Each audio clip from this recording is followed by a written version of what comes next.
चिदानंद रसिक आत्म साथियों को जय जिनेन्द्र, नमस्कार। आज 14वें गुण स्थान का समापन की ओर हम बढ़ रहे हैं और ये 14वां गुण स्थान जो हमें गिफ्ट के रूप में, स्पेशल गिफ्ट के रूप में पंडित बनारसी दास जी ने समय सार नाटक के साथ जोड़कर और ये एक अनोखा बोनस गिफ्ट हमें दिया है। तो इसकी संपूर्ति की ओर बढ़ रहे हैं हम।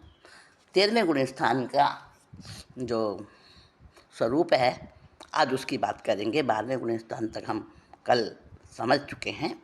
आज 13वें गुण स्थान का वर्णन करते हैं। खीन मोह पूरन भयो, करचूरन चित चाल, अब सजोग गुण थान की, वर्णौ दशा रसाल। क्षीण मोह गुण स्थान यानी 12वां गुण स्थान जिस समय पूरा हो जाता है। 12वें गुण स्थान के अंतिम समय में, चूँकि 10वें गुण स्थान से 12वें गुण स्थान में जो है ना एक छलांग लगती है। 11वां गुण स्थान नहीं फरसता मोक्षगामी जीव, क्योंकि 11वें गुण स्थान से तो पक्का गारंटी नीचे गिरना जरूरी है। तो इसलिए 10वां गुण स्थान जो क्षीण मोह का होता है, मोह क्षीण हो जाता है उसमें, मोहनी कर्म। और 12वें गुण स्थान में आकर मोहनी कर्म का जो है ना बचा कुछा भाग भी वो नष्ट हो जाता है। उसमें किट्टीकरण होता है। किट्टीकरण का मतलब है जैसे चटनी पीसी जाती है ना, एक एक कण कण उसका पिस जाता है, उस तरीके से किट्टीकरण नाम के उसमें जहाँ थोड़ा बहुत भी कोई सत्ता में कहाँ ना हम कोने में कहीं इधर उधर जरा सा भी लेश मात्र भी जो रह जाता है वो सब उसमें नष्ट हो जाता है आके और सारा क्षय हो जाता है। तो 12वें गुण स्थान में पूरा मोहनी कर्म पहले, सबसे पहले मोहनी कर्म क्षीण होता है। और 12वें गुण स्थान के आगे आते आते, क्योंकि अंतर्मुहूर्त की स्थिति है उसकी, 12वें गुण स्थान से आते आते समीप आते आते बाकी के 3 घाती कर्म, कौन कौन से? ज्ञानावरणीय, दर्शनावरणीय और अंतराय, ये तीनों कर्म भी नष्ट हो जाते हैं। अब घाती कर्मों का सफाया हो गया। तो 12वां गुण स्थान जो है एक प्रकार से मोक्ष का प्रवेश द्वार हो गया कि अब ये जीव इसी भाव में मोक्ष जाएगा, इसको कोई रोकने वाला नहीं है। और जैसे ही मोहनी कर्म हटता है, नष्ट होता है, बाकी के तीनों कर्म तो फटाफट उनमें कोई ताकत नहीं रहती, वो नष्ट हो जाते हैं। और 13वां गुण स्थान शुरू हो उससे पहले ही क्या आ जाती है? वीतरागता प्रकट हो जाती है। वीतरागता के प्रकट होते ही केवल ज्ञान, केवल दर्शन जीव को उपलब्ध हो जाता है। वीतरागता पहले क्यों आती है? क्योंकि केवल ज्ञान और केवल दर्शन जब उन जीव को उपलब्ध होता है तो उससे पहले उसका निष्प्रिय होना, वीतरागी होना बहुत बहुत अति आवश्यक है। अगर नहीं होगा तो बड़ा कंफ्यूज हो जाएगा। देखो ना, हमारे सामने अगर कोई 50 एक चीज़ें रखी जाए और समझ लो 50 ड्रेसें रखी जाएं और कहा जाए भाई इनमें से कोई एक पहननी है, कितना कन्फ्यूजन होगा।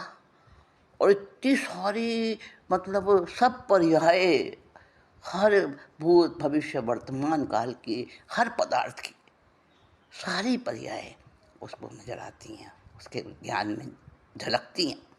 तो वीतरागता उससे पहले आनी बहुत जरूरी है। वीतरागता आने के बाद 13वां गुण स्थान जैसे ही शुरू होता है तो उसमें क्या होता है? चित्त की वृत्ति को चूर्ण करने वाले क्षीण मोहनीय गुण स्थान का कथन समाप्त हुआ। क्षीण मोह पूरन भयो, करि चूरन चित चाल। जो भी हल्की फुल्की जो भी चंचलता चित्त की थी, वृत्तियाँ थी, वो सब चूर्ण चूर्ण हो जाती हैं। और अब परमानंदमय सहयोगी गुण स्थान, सहयोगी केवली गुण स्थान की अवस्था, ये 13वां गुण स्थान शुरू हो रहा है। 13वें गुण स्थान में क्या स्थिति होती है, क्या भाव होते हैं, क्या ऐश्वर्य होता है। जाकी दुख दाता घाती, चौकरी भी नसी गई, चौकरी आघाती जरी जेवरी समान है। प्रगट भयो अनंदन सन अनंत ज्ञान, बीरज अनंत सुख सत्ता समाधान है। जामे आऊ नाम गोत, वेद नि प्रकृति 80, 81 84 व 85 परवान है। सो है जिन केवली जगतवासी भगवान, ताकि जो अवस्था सो सजोगी गुण स्थान है। सहयोगी गुण स्थान, सहयोगी केवली गुण स्थान, मतलब योग अभी बाकी हैं। और वो योग भी कैसे हैं? ऐसे तो 4 कर्म बाकी हैं, आघाती कर्म हैं, 4 नष्ट हुए हैं ना, 4 घनघाती कर्म नष्ट हुए हैं।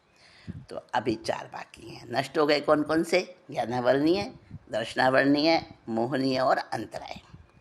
4 कर्म नष्ट हो गए हैं।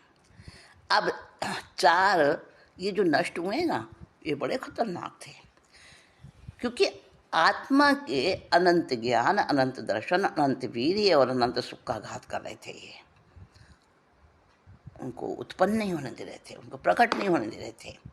तो ये घाती कर्म नष्ट हो गए। और घाती कर्म नष्ट होने के बाद में अब वो कारण नहीं रहा, तो उसके वजह से होने वाला वो कर्म का आवरण भी नहीं रहा। तो ज्ञानावरणीय कर्म नष्ट हुआ तो अनंत ज्ञान प्रकट हो गया, दर्शनावरणीय कर्म नष्ट हुआ तो अनंत दर्शन प्रकट हो गया, और अंतराय कर्म नष्ट हुआ, अनंत वीर्य प्रकट हो गया, और अनंत सुख साता प्रकट हो गई मोहनी कर्म के नष्ट होने से। शायिक समकित प्राप्त हो गई। तो शायिक समकित तो पहले भी थी, क्योंकि शायिक श्रेणी चढ़ा था, वही तो पहुंचा है ना। उपशम वाला तो गिर गया ख्याल में। तो 13वें गुण स्थान में उससे पहले ही शायिक समकित थी उसको, लेकिन शायिक सुख उसको प्राप्त होता है, अनंत अव्याभास सुख प्राप्त होता है, शायिक सुख। पर अभी वो सिद्ध नहीं हुआ है, अभी 4 कर्म बाकी हैं। लेकिन वो मतलब द्रव्य से मोक्ष में चला गया। द्रव्य से तो केवली मोक्ष में ही है, और केवली तो कोई भी हो सकता है। तीर्थंकर गोत्र विरल होता है, रेयर होता है, परंतु केवली तो कोई भी हो सकता है। जैसे कि समझो मनुष्य तो कोई भी हो सकता है, लेकिन प्राइम मिनिस्टर तो कोई कोई होता है ना, इस तरीके से। तो केवली वो भी ज्ञान की अपेक्षा से समान है, तीर्थंकर के समान ही है, परंतु उनके तीर्थंकर गोत्र की प्रकृति नहीं है, तो वो सामान्य केवली हैं। और तीर्थंकर जो होते हैं वो अभी तीर्थंकर गोत्र है उनके, तो उसका निर्वाह करते हैं केवल ज्ञान होने के बाद, तो वो केवली तीर्थंकर होते हैं। पर ज्ञान की अपेक्षा से दोनों एक समान हैं। तो 13वें गुण स्थान में क्या होता है? जिस मुनिराज के जाकी दुख दाता घाती चौकरी भी नसी गई, दुख देने वाली घातिया 4 कर्म नष्ट हो गए ना, ज्ञानावरणी, दर्शनावरणी, मोहनी और अंतराय, चारों समाप्त हो गए, क्षय हो गए। और आघातिया 4 बचे हैं। कौन से? वेदनी कर्म, आयुष्य कर्म, नाम कर्म और गोत्र कर्म। लेकिन उनसे डरने की बात नहीं है, वो किसी आत्मिक गुणों का घात नहीं करते, उनको रोकते नहीं हैं, उनको जो है ना नष्ट नहीं करते आत्मिक गुणों को। और दूसरी बात क्या, कि जैसे जली हुई रस्सी को कोई जला दे, अब रस्सी जब जलती है ना, तो भी उसकी रस्सी की जो बनावट है, जो उसकी आकृति है, जलने के बाद भी आकृति तो वही रहती है। लेकिन अब वो रस्सी शक्तिहीन हो गई। अब वो बांध नहीं सकती किसी को। जली हुई जेवड़ी, जेवड़ी कहते हैं रस्सी, जैसे मोटा रस्सा होता है, अब वो कितना शक्तिशाली होता है, हाथी को भी बांध देता है। अब जो है ना, जब वो जल जाता है रस्सा, तो भी उसकी आकृति तो दूर से दिखेगी, हाँ भाई रस्सी पड़ी है। जलने के बाद भी ऐसी आकृति रहती है उसकी, वो बल नहीं जाते उसके, तो वो बल वैसे ही वैसी रस्सी की बनावट रहती है। लेकिन अगर उस रस्सी को कोई काम में लेना चाहे, उससे कुछ किसी को बांधना चाहे, तो क्या बंधेगा उसको तो फूंक मारो, फूंक मारते ही खत्म, आकृति भी खत्म। तो जली हुई रस्सी के समान वो चार आघाती की जो चौकड़ी बची है, उससे कोई डरने की बात नहीं है। और उसमें भी मुख्य आयु कर्म है। तो आयु कर्म जितना है, उसके बाद उसका मोक्ष है ही है। तो चार आघातीय कर्म जो शक्तिहीन हो वैसे ही शक्तिहीन है, जिन तो वो चार आघाती कर्म उसके बाकी हैं, जिनकी आयुष्य नाम गोत्र वेदनी कर्मों की मात्र 80 अथवा 81 अथवा 84 अथवा 85 प्रकृतियों की सत्ता रह गई है। वो केवल ज्ञानी, सयोगी केवल ज्ञानी कहलाते हैं, और वो संसार में ऐसे सुशोभित होते हैं क्योंकि बस उनके योग बाकी हैं। अब वेदनी कर्म है, वेदनी में भी उनके साता वेदनी तो रहता नहीं, साता वेदनी रहता है। और साता वेदनी में भी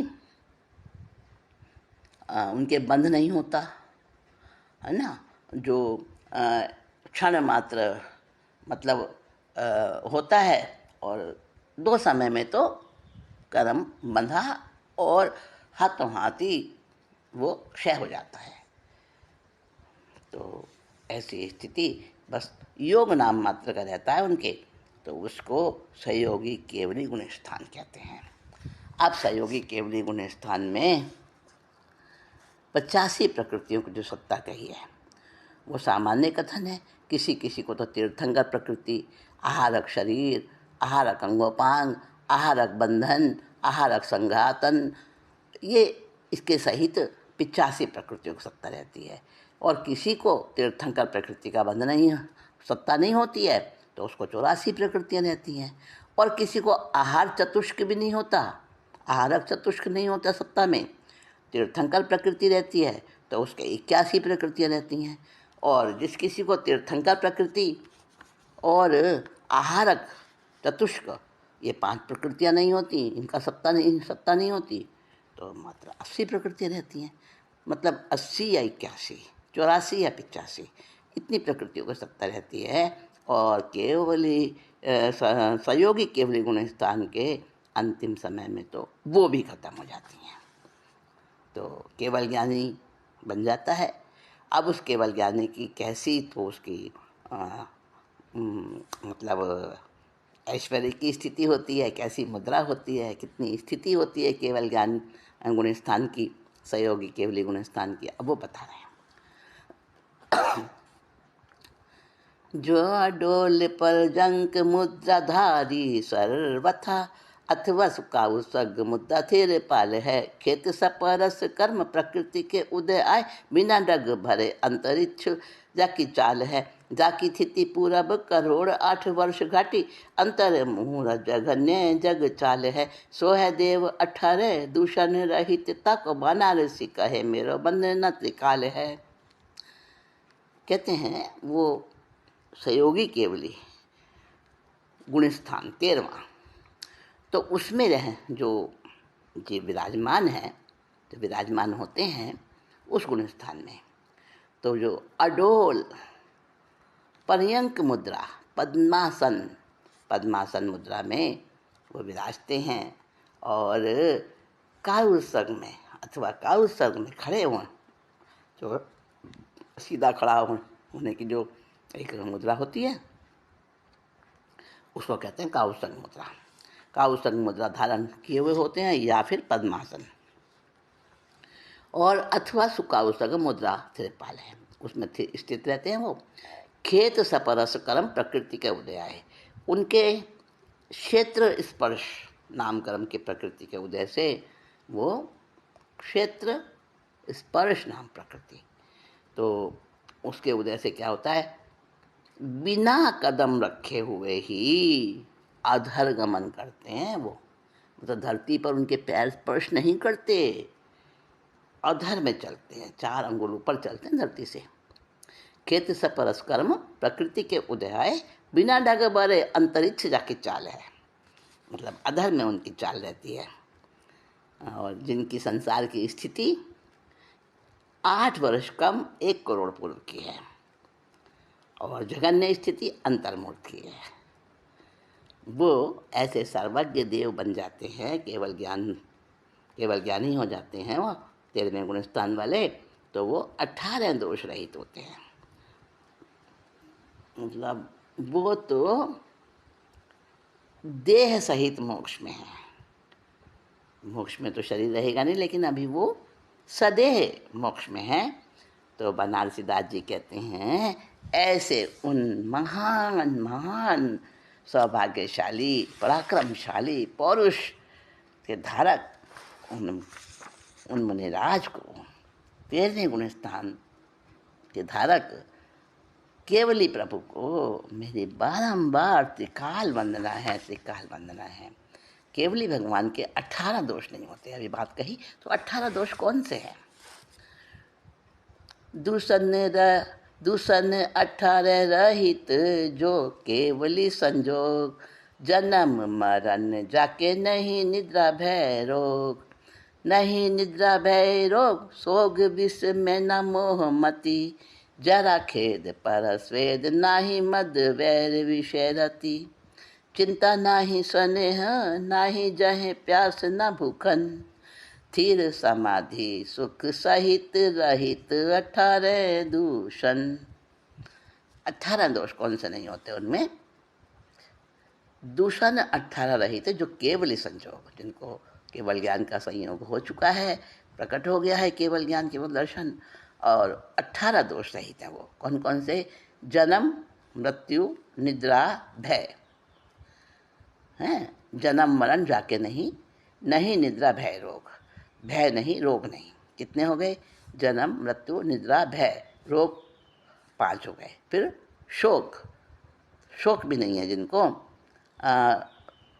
और विस्मय भी नहीं है उनको, आश्चर्य भी नहीं है, क्योंकि पहले ही उनको वीतरागता आ चुकी है। और मोह तो है ही नहीं, मोह नहीं है, बुढ़ापा नहीं है, खेद नहीं है, जरा नहीं, मैंने जरा मैंने बुढ़ापा, खेद नहीं है, परस्वेद यानी पसीना नहीं है, ना ही मद बैर, द्वेष नहीं है, गर्व नहीं है, रति नहीं है, चिंता नहीं है, चिंता ना ही स्नेह, स्नेह नहीं है, राग नहीं है, प्यास नहीं है, भूख नहीं है, नहीं जाके भूख न प्यास न भूखन, स्थिर समाधि, स्थिर सहयोगी जिनराज, कोई उनको किसी प्रकार की चंचलता नहीं होती, निर्विकल्प आनंद में लीन रहते हैं। स्थिति कितनी बताई उत्कृष्ट, करोड़ पूर्व में 8 वर्ष कम, मतलब अधिक से अधिक 13वें गुण स्थान का इतना समय हो सकता है, 8 वर्ष कम 1 करोड़ पूर्व, तो उतना तक भी वो अडोल रहते हैं, अपनी आत्मा में स्थित रहते हैं, निर्विकल्प आनंद में रहते हैं। अब उनके शरीर उनका होता है, लेकिन शरीर कौन सा होता है? उनका शरीर के सारे पुद्गल बदल जाते हैं, सारे परमाणु बदल जाते हैं। हमारा औदारिक शरीर है, मनुष्य का त्रियंश का औदारिक शरीर होता है, तो उनका भी औदारिक शरीर ही होता है, वही हड्डी मांस खून मज्जा वगैरह, लेकिन उनका वो औदारिक शरीर परम औदारिक शरीर बन जाता है। परम औदारिक कैसे बन जाता है? वाणी जाकी निरक्षरी, सप्त धातु मल नाही, केस रोम नख नहीं बढ़े, पूर्व परम औदारिक माही, परम औदारिक माही जाहि इंद्रिय विकार नसी, जथा ख्यात चरित्र प्रधान थिर सुकल ध्यान शशि, लोकालोक प्रकाश करन केवल राजधानी, सो 13 स्थान जहाँ अतिशय में वाणी। अब उनके अतिशय प्रकट हो जाते हैं, कौन कौन से अतिशय प्रकट होते हैं उनके? 13वें गुण स्थान में भगवान की अतिशय में निरक्षरी दिव्य ध्वनि तो खिलती है। रोम रोम से जो, जैसे हम शब्द से बोल रहे हैं ना, मैं आपको बोल के बता रही हूँ, आप उन शब्दों को सुन रहे हैं, लेकिन केवली भगवान रोम रोम से उनकी ध्वनि खिलती है, दिव्य ध्वनि। तो बताते हैं, वाणी जाकी निरक्षरी, जिसमें अक्षर नहीं होते, शब्द नहीं होते, और सप्त धातु मल नाही, ना उनके शरीर होता है, परंतु शरीर की कोई मल मूत्र 7 प्रकार की धातुएं कुछ नहीं होती, उनका शरीर उनसे रहित होता है। केश रोम नख नहीं बढ़े, केश रोम नख बढ़ते नहीं हैं उनके। दाढ़ी मूछ वगैरह कभी देखी किसी तीर्थंकर के चित्र में या किसी प्रतिमा में दाढ़ी मूछ नहीं देखी ना? तो उनका शरीर परम औदारिक हो जाता है। परम औदारिक शरीर में जाही इंद्रिय विकार नसी, उसे इंद्रिय विकार पहले ही नष्ट हो जाते हैं, और यथाख्यात चरित्र प्रधान हो जाता है स्थिर शुक्ल ध्यान शशि, और शुक्ल ध्यान रूपी चंद्रमा का उदय हो जाता है। और लोक और अलोक के सब प्रकाशक, उनका जो केवल ज्ञान है उसमें सब झलकता है। केवल ज्ञान पर उनका साम्राज्य रहता है, वो राजधानी है उनकी, लोक और अलोक। सो 13वां गुण स्थान, 13वां गुण स्थान कहलाता है जहाँ अतिशय में वाणी, उनकी वाणी अतिशय को धारण करने वाली होती है। अब 14वें गुण स्थान का वर्णन आता है। 13वां गुण स्थान बता दिया, अब 14वां गुण स्थान। यह सजोग गुण थान की रचना कही अनूप, अब अयोग केवल दशा कहूँ यथारथ रूप। पंडित बनारसी दास कह रहे हैं कि अब सयोगी केवली गुण स्थान की बात कह दी, अब अयोगी केवली गुण स्थान 14वें गुण स्थान की ओर बढ़ते हैं, उसका भी यथार्थ रूप में वर्णन करता हूँ। जहाँ काहू जीव को असाता उदय साता नहीं, काहू को असाता नहीं साता उदय पाइए, मन वच काहे सो अतीत भयो, जहाँ जीव जाको जस गीत जग जीत रूप गाइए, जामे कर्म प्रकृति की सत्ता जोगी, जिन किन्नी अंतकाल द्वैसमय में सकल खिपाइए, जाकी थिति पंच लघु अक्षर प्रमाण, सोई चद होगा जोगी गुण ठाना ठहराइए। 14वें गुण स्थान की स्थिति बताते हैं कि जहाँ किसी जीव को असाता का उदय रहता है, साता का नहीं रहता, पर ऐसा बहुत रेयर में होता है, और उनको असाता वो कोई व्याप्ति नहीं, कोई उनको उसका पता नहीं चलता, क्योंकि वो शरीर से विदेह हो चुके हैं, अतीत हो चुके हैं। तो होता है किसी जीव को असाता का भी उदय रहता है, जैसे क्योंकि कर्म है ना, उसके दोनों भेद हैं, साता और असाता, पर होता नहीं है ऐसा। तो साता और असाता का उदय हो सकता है, किसी को साता का भी होता है, किसी को असाता का भी हो सकता है, और मन वचन काया से अतीत हो जाते हैं, और जिसका यश गीत जग जीत रूप है, जो पूरे संसार पे, पूरे कर्मों पर, मन वचन काया के युगों की प्रवृत्तियों का सर्वथा जीत लेते हैं, उनको सब उनकी प्रकृतियाँ शून्य हो जाती हैं, स्थूल प्रवृत्ति भी और सूक्ष्म प्रवृत्ति भी। कर्म प्रकृति सत्ता उन्होंने नष्ट कर देते हैं सारी कर्म प्रकृतियों की, और उनके अंत के 2 समय में सर्वथा क्षय हो जाती है वो सारी कर्म प्रकृतियों की सत्ता, और फिर जो 2 समय में कर्म प्रकृतियाँ सारी खप जाती हैं, नष्ट हो जाती हैं, तो फिर 5 लघु अक्षर अ ई उ री री, 5 अक्षर बोलने में जितना समय लगा, उतने में तो उनकी आत्मा निकलकर और ऊर्ध्वगमन करती हुई लोक के अग्रभाग पर सिद्धशिला में वहाँ पहुँच जाती है। वह अयोगी जिन केवली वाला 14वां गुण स्थान है, और 14वें गुण स्थान में ये गुण स्थान द्वार पूरा होता है। अब 14वें गुण स्थान की बात कह दी, अब इसका जो 14वें गुण स्थान का तो समापन हो गया, 14 गुण स्थानों का समापन कर दिया, परंतु अभी जो ये ग्रंथ का समापन है, इसके बाद इसकी कुछ महिमा होगी, कुछ इसके बारे में बताएँगे, कुछ इसका मक्खन निकाल कर भी देंगे, जिसको कंक्लूज़न कहते हैं, निष्कर्ष कहते हैं। तो ऐसा लगता है अगली मीटिंग में हम इस ग्रंथ की पूर्णाहुति के समापन की ओर बढ़ेंगे और अगली मीटिंग में हम इसको पूरा का पूरा पूर्णाहुति में ले जाएंगे। आज की मीटिंग यहीं पर विराम लेती हूँ। चिदानंद